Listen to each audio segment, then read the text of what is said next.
Ljudi, pozdrav i dobrodošli u program 4 tjedna do snažnih kukova. U nekoliko minuta objasnit ću vam što možete očekivati od ovog programa. Ovaj program je namijenjen svima, od sportaša, rekreativaca pa do ljudi koji se nalaze u boli ili samo žele poboljšati pokret. Ovo je za vas. Znači, neovisno o tome tko ste i što radite, trebali biste biti u stanju izvesti ove vježbe prilično lagano. Program se izvodi sa vlastitom težinom, to jest vlastitim tijelom, a od opreme sve što vam treba je roller ili lopta, pod, zid i jedan ručnik. I to je sve. Program je koncipiran tako da ima 3 treninga. Ta 3 treninga se ponavljaju kroz jedan tjedan 2 puta. Dakle, imate trening 1, trening 2, trening 3 i onda ćete opet ponavljati trening 1, trening 2, trening 3. On se sastoji od vježbi disanja, od vježbi mobilnosti i od vježbi snage. Program i vježbe na prvu izgledaju lagano, ali ćete vrlo brzo vidjeti da to baš i nije tako. Pokreti su bazirani na poziciji zdjelice i poziciji rebara kao nekakva osnova za aktivaciju trupa i otvaranje kukova u kojoj većina vas nije bila ili uopće nije nikada istražila. Kroz moje iskustvo i ono što sam vidio u teretanama, radeći sa sportašima, radeći sa rekreativcima i ljudima koji imaju nekakvu bol, je nemogućnost kontrole pokreta zdjelice i kukova i većina ljudi je zapravo zapela u jednom obrascu, a taj obrazac je pozicija zdjelice i rebara tako da je zdjelica nagnuta naprijed, a rebra da strše gore.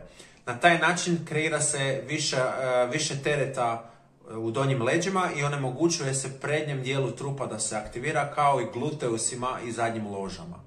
Ovaj program radi kontru. Dakle, ovaj program je baziran na poziciji zdjelice da je podvučena pod sobom i rebra da su spuštena dolje. Na taj način se aktiviraju jače mišići gluteusa, mišići zadnjih loža, prednjeg dijela trupa i omogućuje se onda kukovima da se efektivnije otvaraju. Ne kažem da je niti jedna niti druga pozicija trupa, to jest rebara i zdjelice, ni dobra ni loša. Kažem samo da većina ljudi nije iskusila biti u ovoj poziciji kao što se nalazi u ovom programu, što mislim da će kroz vrijeme pokazati, to jest dodati jednu raznovrsnost pokreta, a raznovrsnost je ključ zapravo i zdravlja. Što više možemo birati opcija, što više imamo opcija otvorenih za pokret, to će pokret biti slobodniji i mi ćemo zapravo biti i zdraviji. Ono što ovaj program ne garantira, a to je da će vas čarobno riješiti svih vaših problema. On će vam pomoći da ojačate te regije gluteusa, zadnjih loža, prednjeg dijela trupa i izvući vas iz kompenzacija te na taj način otvoriti kukove. Znači, svi mišići će zapravo raditi onaj posao za koji su zapravo i namijenjeni.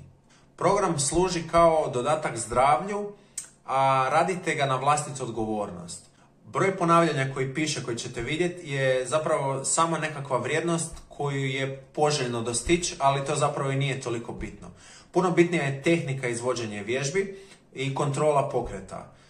Dakle, ukoliko ne možete kontrolirati pokret dovoljno dugo vremena, onda je vrijeme da stanete i kroz vrijeme kako budete trenirali sve više i više, tako ćete tehniku poboljšati, kontrola će biti bolja i broj ponavljanja će se podignuti i vrijeme izdržaja će biti veće.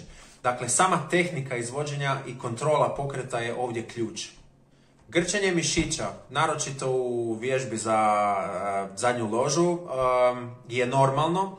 Međutim, pazite da ne bude pretjerano. Dakle, ako se nađete u poziciji gdje vas počinje grčit, lagano odstupite od te pozicije i probajte biti na korak do tog grča.